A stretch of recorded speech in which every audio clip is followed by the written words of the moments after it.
Hello အားလုံးပဲမင်္ဂလာပါဒီနေ့ပေါ်တူဂီစကားတွေကအသုံးတစ်ခုထပ်သင်ပြီးမယ်ပေါ့နော်ကိုရီမြန်မာမှာနာမည်ရဲ့ရှေ့မှာကိုမအဲ့လိုမျိုးတက်ခေါ်တယ်လို့မျိုးဒီပေါ်တူဂီစကားပြန်မှာလည်းလို့တက်ခေါ်တာရှိရဲ့ယောက်ျားလေးဆိုရင်နာမည်ရဲ့ရှေ့မှာအိုထည့်သုံးတယ်အိုဆိုဥပမာအားဖြင့်ဆိုရှင်နာမည်က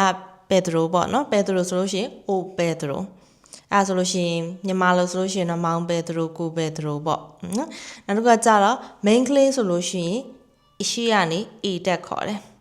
ဥမာအားဖြင့်ဆိုလို့ရှိရင်နာမည်ကမရီယာပေါ့မရီယာဆိုလို့ရှိရင်အမေရီယာနာမည်ရှိမှ A ကိုထည့်လိုက်တယ် A ကိုထည့်လိုက်လို့ရှိရင်ဒါက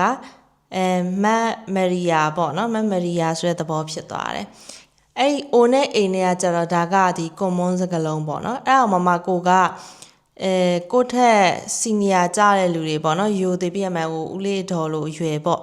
ပြီးရင်ကိုရဲ့ဆရာမတွေပေါ့နော်ယူတည်နဲ့ခေါ်ရဆိုရင်ဟို Mr. နဲ့ Mrs. ခေါ်တယ်လို့မျိုးပေါ့အဲ့လိုမျိုးခေါ်ရဲဆိုလို့ရှိရင်ကြတော့အမျိုးသားဆိုလို့ရှိရင်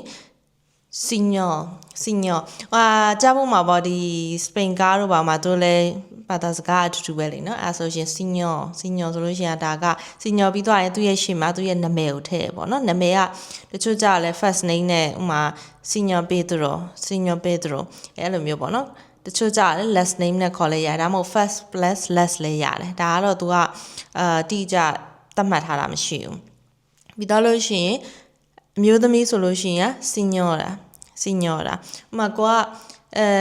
ကိုထက်အသက်ကြီးရဲ့လူပေါ့နော်ကိုကလည်းနာမည်မသိဘူးအဲ့ဆိုလို့ရှိရင်ကိုက senior အဲ့လိုခေါ်လိုက်လို့ရတယ်နာမည်ထက်ခေါ်စရာမလိုဘူးပေါ့နော်